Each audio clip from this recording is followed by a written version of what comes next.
Okay, let's take a look at this reaction on a more nuanced scale. I'm going to pour in some water so that the acid in the vinegar is a bit more diluted, slow down the reaction.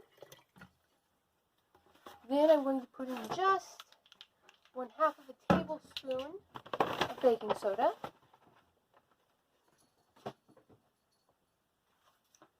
So that you can watch the reaction in a less explosive state. Now it's a little bit yellow.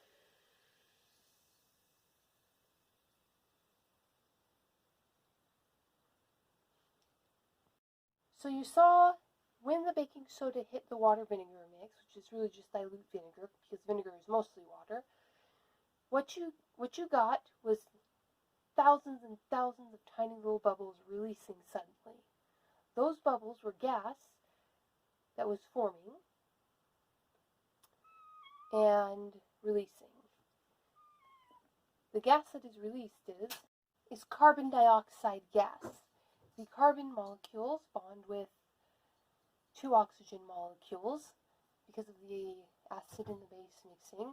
And carbon dioxide gas in low quantities is not harmful, it's not toxic or poisonous, but if you get too much in a room, it can cause you to pass out with potentially even more serious complications. So again, always do this in a well-ventilated room with open windows, and keep your proportions low enough if you're inside so they won't spill over and make a mess on the counter.